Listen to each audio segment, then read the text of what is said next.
Welcome to Pub and Porch, Applied Stoicism in Modern Life, hosted by Adam Piercy and Mick Mulroy.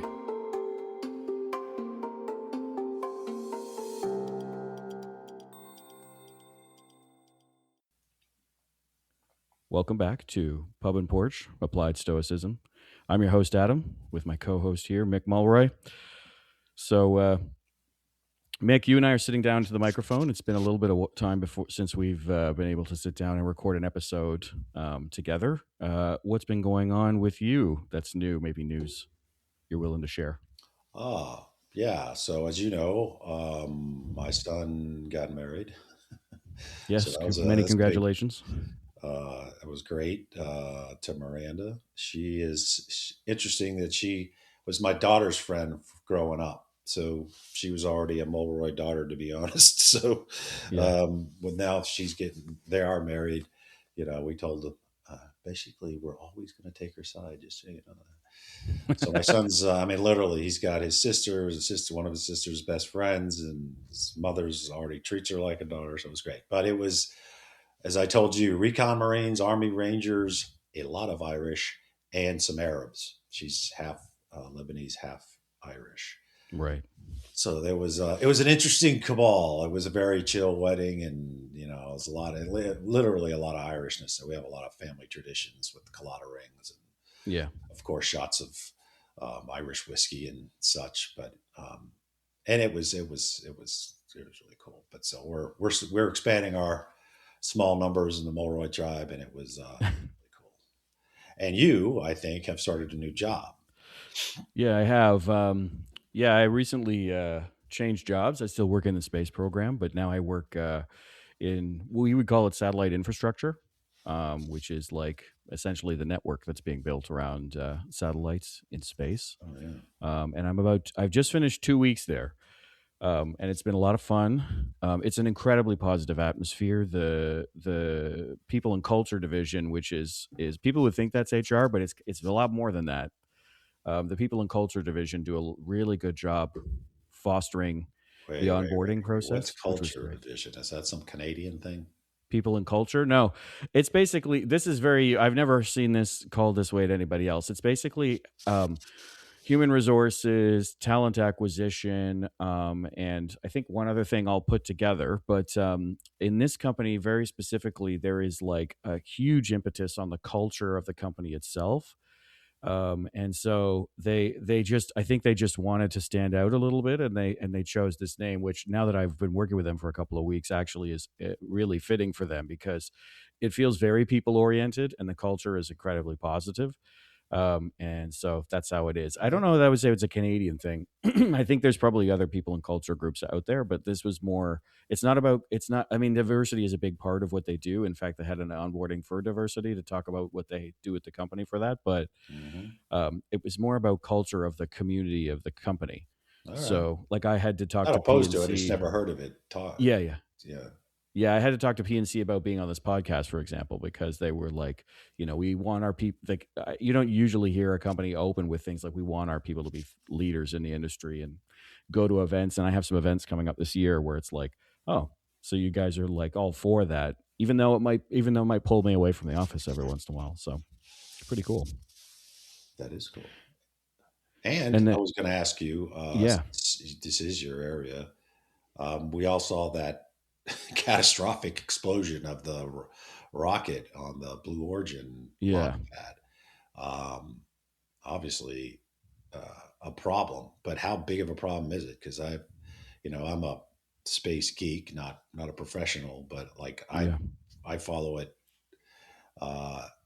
as a hobby, almost like stoicism. But from what I'm hearing, it's going to set the program back quite a bit because it demolished the launch pad. Is that right? What's your profession? Yeah. So the Blue Origins, which is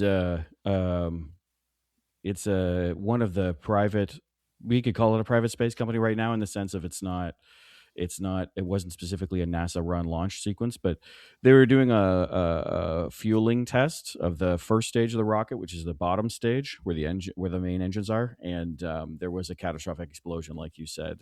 The effects of that are kind of interesting, right? Because um, the payload that they were carrying, which was a new constellation of satellites, that was not affected because the upper stage wasn't on the rocket at the time. It was somewhere else, at some other facility nearby. But if you see the pictures afterwards, right, like most of the infrastructure at the ground there is very flattened. And when SpaceX had a fueling test explosion like this a couple of years ago, it took them a year to get the launch pad back up and going. And so, it's kind of hard to tell right now, but I would say initially, right, the big thing that we're all wondering is what's the cause, right? Because the Blue Origin's rocket, it's called New Glenn. It uses what's called BE4 engines, which are engines that are used by a bunch of different space companies. Mm-hmm. And it looks on the camera like the explosion starts at the bottom of the rocket, which makes sense. There's a lot of plumbing down there, but you kind of have to ask yourself, like, what's the finding going to be? Is it going to affect the industry? The big thing, though, is that with the NASA earlier this week, NASA did a moon base press conference where they announced a couple of new vendors, or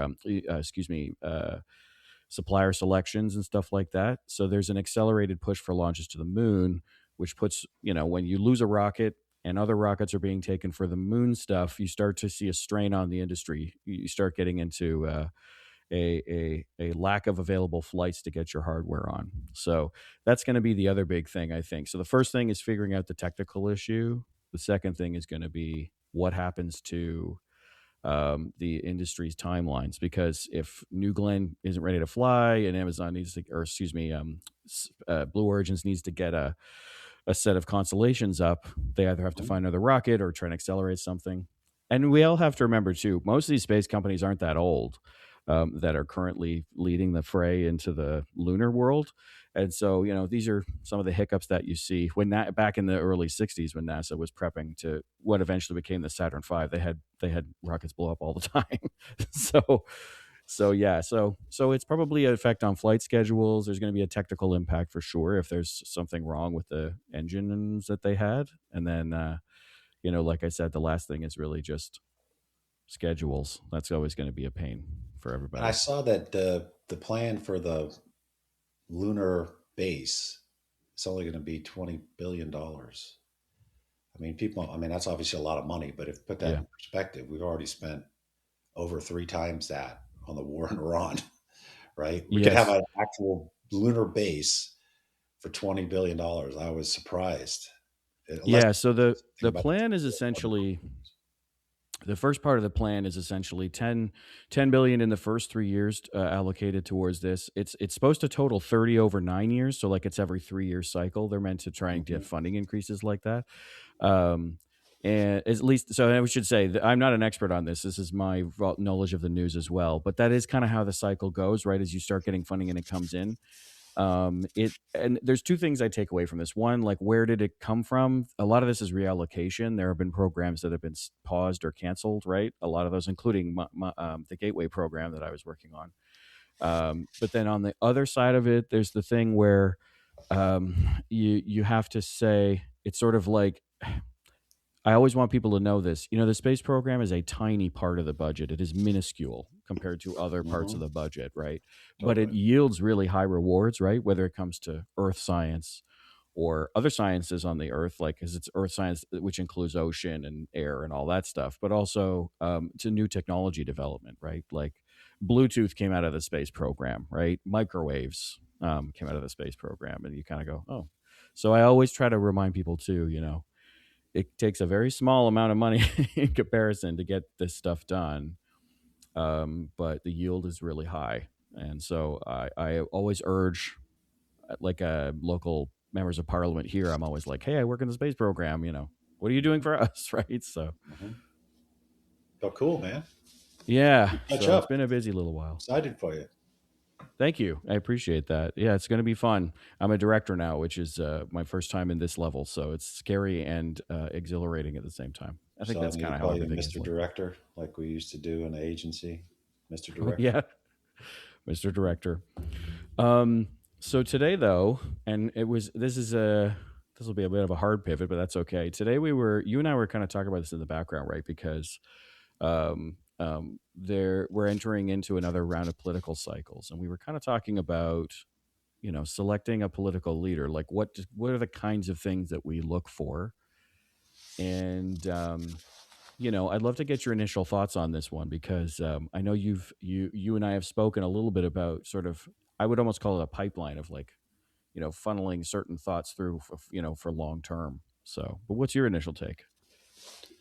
Well, I mean, first we should start with where, well, at least I think we are, but not just where I think we are. You can look at Gallup polls, for example, and I will focus on the U.S. just because Sure. it's the polls that I know or follow, I should say. But and leadership is across the board. Let me just start there, right? So it's not just political leaders. They're not the only leaders out there. We got leaders Sure. in academia, science, industry, Yeah. military, intelligence, diplomacy. We got leaders across the board, school councils, um, but particularly in political leadership, I think people now are super fed up with the level of corruption. It is staggering, Right. and the polls reflect that. You can just chat GPT it. I don't need to give you the statistics, but I mean, it's people are there's more people that believe in like the Loch Ness monster and Bigfoot, and that Elvis is still alive. That actually approve of the U.S. Congress, right? So it's in the level of, and I'm not going to go tick for tat because the corruption's on both sides. And as soon as you bring up one side, then all of a sudden it's a partisan argument. I'm not Yeah. a partisan person, but if you do that, then you miss the point because it's happening on both sides. People seem to be coming in to serve, not everybody, but a large portion to benefit themselves, right? Somehow they come in and they get government paychecks, right? But somehow they all become millionaires, and that is a series of issues, right? So it's Yeah. willing to use information that only you have to, buy stocks or do the predictive markets to funnel stuff to yourself. I mean, we're talking at the basic level of integrity. You're not supposed to go into service to enrich yourself. If you want to Right. make, I mean, we're a capital just like Canada, right? If you're Yeah. if you're all about making money, just go in the business world. Be ethical. Be ethical. Yeah. But Yeah. you can make a lot of money if you're going into something that's service, which I mean, it's again, and what I'm talking about is federal service. Yeah. To get wealthy, you're going to have to do it by corruption, right? Because you got your paycheck and that's it. So the issue, I think, is extreme in the sense that the people who these people are supposed to be serving have lost almost all confidence in them. Yeah. Um, and then, of course, in our system, we have two parties, and the parties just basically, as soon as you question somebody's, integrity, and again, you could go down a laundry list of there's people running for office right now that shouldn't be allowed to be a janitor at a high school. I Hmm. mean, just from their proven ethical failings. You know what I Right. mean? Yeah. Like, and it's on both sides, and we're now, I mean, I think you could practically just walk down the road and pick random people out and they would be of higher integrity than people that are serving, at least right now, uh, in leadership positions in Congress or the White Hmm. House, right? On the White House on either side. So Right. like, what I mean by that is different administrations. But Sure. I think other than just point out the problem, there's got to be a solution. And of course, it's not going to be one solution; it's going to be many. Yeah. So the best that I would say is, and obviously I'm biased, and you know where I'm heading with this, is that we need to get back to teaching ethics in school. Yeah. Like, I don't know what we're teaching in school now because our reading level now is like 1700s level. When kids Hmm. actually didn't have public schools to go to. I mean, if you haven't looked at the reading literacy rates in the United States, they've Yeah. they've gone off a cliff. Yeah. So, in addition to teaching, basic knowledge, wisdom, right, from the Stoic perspective, Yeah. in innovation and all the things that we need our young people to be able to do now, especially in the world of AI, we got to get back to actually teaching them how to be good. Like you're never going to be great, in my opinion, Yeah. if you're not good. Like you got to start with that, and that Yeah. starts with. And this used to be taught in all schools. This isn't like Right. some crazy concept that Mick from Montana came up with. This used to be taught in almost every school. Yeah. Basic ethics, Aristotelian ethics. They would teach Greek philosophy as the basis, right? I mean, this is Yeah. every kid. This isn't just kids whose parents happen to be a Stoic follower. Hmm. And I think we need to get back to that. A good example, and I didn't go to this school, but is the Naval Academy. And I've spoken there a couple times. They're Right. like they're like the last respite when it comes to like education based on Stoicism. They really are. They talk about it all the time. You run into a Naval Academy graduate, and they just know it. They just know it. Um, and it's their basis for their ethical. And they brought in Nancy Sherman. I think a lot of our listeners would know Yeah. who she I know is. Nancy. Yeah. Yeah, she's exceptional. She's now a professor at Georgetown. I think she still is, and she writes about Stoicism, talks about Stoicism all the time. Yeah. She wrote like the Stoic Soldier. Yes. Yep, great book if you haven't read it. Yeah. But she started the ethical program at Annapolis, so at the U.S. Naval Academy. They brought her in because they had an ethical lapse. I was just like cheating on something, on the test or something, right? Yeah. Happens in schools all the time, but for the Naval Academy, it's like whoa, whoa, whoa. I mean, we're trying to you know build military leaders. They have to have the exceptional ethical foundation. So they brought her in to do that, and she created it. Although it already exists, right? You can think of Admiral Stockdale and Yeah. others, but she Totally. brought it in. So what am I getting at? I think there needs to be some component in public education. It doesn't have to be just Stoicism, although I would advocate for it to be the basis of it. Um, to teach ethics, to start people off right. Because Right. again, if you want to be a great leader, you got to be a good person. If you're not a good person, no matter what you do as a leader, will always be undermined. It'll always be viewed as self-serving. It'll always be viewed as something other than service to the people who elected you. And you can go down Right. examples through history, at least from U.S. history, and I'll get into throw it over to you because I know because this is a big topic, and I certainly to think about a lot. But it is those core stories that you hear about leaders that Yeah. isn't necessarily the big speech, the State of the Union, but small things they did that left an impression on people that Right. matters. And most of those have to do with like core ethics and Yeah. generally just being a good freaking person, right? So we need to get back across the board, like not just political leaders, but political leaders seem to have the biggest failings right now. But across the board, teaching ethics to young people. So when they grow up, we have a different crowd. There's a lot of this is the last thing, and I'll throw it over to you. If you listen to Harrison Ford's, he gave Oh a yeah. Commencement speech. commencement speech. Like he's basically saying his generation have blown it. That they got a lot of self-serving Right. people in leadership that have exploited the very benefits that we were all handed to us by our parents and Right. grandparents. Maybe he's being too harsh on it. I'm not trying to go after any specific generation, but there's a realization by people across the board that we're going in the wrong damn direction. Yeah. Like your handshake now is not your word. If you can get out of a deal legally, you do it, right? Right. It's just because you can benefit yourself, right? Like there's so many things that have gotten away from where people really their honor was like everything, whether you Yeah. were a CEO or a street sweeper. It was really your honor that made you who you were, and that's not the way it's being viewed now. So anyway, Yeah. much more to say, but your Sure. thoughts on this now?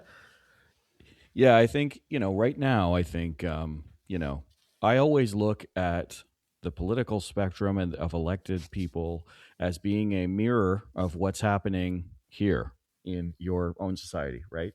And so, I think the way I look at a lot of it, right, and I should say, like, some of these situations going on and these investigations of people in certain positions, it's not specific to just where you're from. that's also happening here, in my country, and it's happening in a lot of countries actually, frankly, right now. But I think there's this weird mirror that kind of happens where, you start to ask yourself like why certain things go this way. And, when you look at the values represented in the actions, not the words, but the actions, because actions do speak louder than words, right? I think that's the thing that people have to be looking at more. So, if for me, what I see a lot reflected in the actions being taken right now, it is personal gain, it is capitalistic, it is very like it's always for profit, right? Hmm. And that's the thing that I think we have to start thinking about is what are our core values that we want reflected in that mirror? Like, I want someone who is going to reflect my values of, you know, equal treatment for everyone and justice for everyone, not justice in the legal sense only, but just like treating everyone fairly. But also, I'm very proudly a socialist. So I want, usually I jokingly say that means I like trains and libraries and public school and public health care. But at the same time, I would like to see it reflected in my leaders that they take actions that are going to benefit as many people as possible, right? Compared to others, right? Who are going to make decisions that benefit only large businesses or only capitalistic gains, right? And that's a really important thing I think we have to talk about as a people, not just Canadians in their own world or Americans in their own world, but just in general. We as human beings have to talk about what we want to see reflected in these people. Like, it's not, it does not, when I really look at it, it does not phase me, or it does not seem it doesn't seem accidental to me that governments across the board talk about things right now like their businesses, like it's all profit oriented and whatnot, Yeah. because that seems to be what people have been latching onto for the last few years, like in the last 10 years, right? It's like Instagram influencers, and everyone's got a product and everyone's got a thing, and you've got 5 minutes in an elevator with someone, or 30-second pitch or whatever, and just make money fast, do this fast. And it's like, okay, but the problem is, right, is that I don't actually think that's business. I think that's capitalist, like for profit, which I don't know that is always the same, because I want business. Like, if I think, when I think of for myself of a successful business, I think of something that, like, it has profit, but it also has continuity, and it lasts a long time, and it grows, and it cultures growth within its people within the business.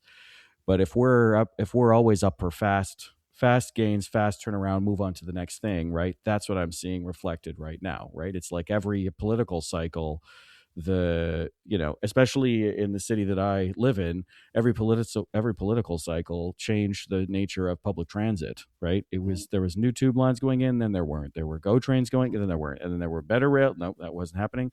This or that, and it flip flops all the time.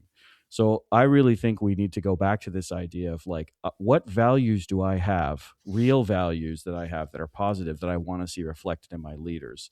Because, and that I think starts with what you're talking about. There's an ethics, there's something like the four virtues of Stoicism that I think needs to kind of lead this charge, right? Because we're in a spot so many times over right now where it seems like, um, like I meet all these people that are business grads, but they're not in business, right? Like, everybody gets a commerce degree, or everybody gets an MBA. And Hmm. MBAs are fine. I'm not going to fault somebody for getting an MBA, but it's like, where did all the other stuff go? Like, why, everybody wants to be in sales. Well, why? What is that giving you? Do you have something to sell? Is there value to it? Or is it all about making money? And I think that's a real issue that I have with it. And I'll close with one thought on the money thing. Like, I heard an interesting argument recently where someone said they were really tired of hearing people talk about public transit endeavors, for example. Is like, well, it always loses money. It doesn't lose money. It was not supposed to be for profit anyways. It's an Hmm. investment in a society.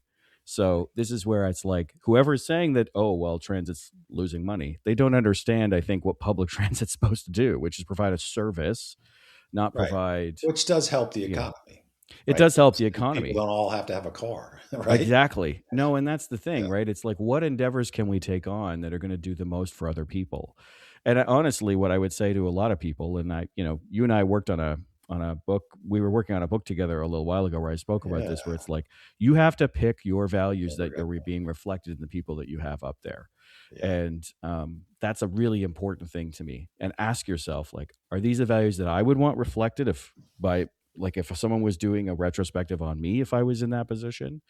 If Hmm. the values you see reflected there that you're voting for are for profit, big business, not, tax cuts for people that don't need it, taking away services like libraries and public health care and public education and public transit, you have to ask yourself, like, what am I really voting for? I think. And that's a big question I think we all have to ask. What am I voting for that's going to be reflected in this situation?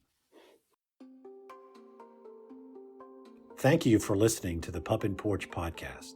If you'd like to find out more about the podcast or its host, head over to pupandporch.com, and you can listen to all our episodes on Spotify, Apple, or whichever platform you prefer. And if you'd like to help out with the podcast, you can find us on Patreon. Drop us an email if you have a comment on any past episode, you have a suggestion for future episodes, or you have an essay on an important topic for Stoicism. Send it to us, and then we can be reached at info@pupandporch.com. Today's music was provided by bensound.com. Until next time, Pup and Porch out.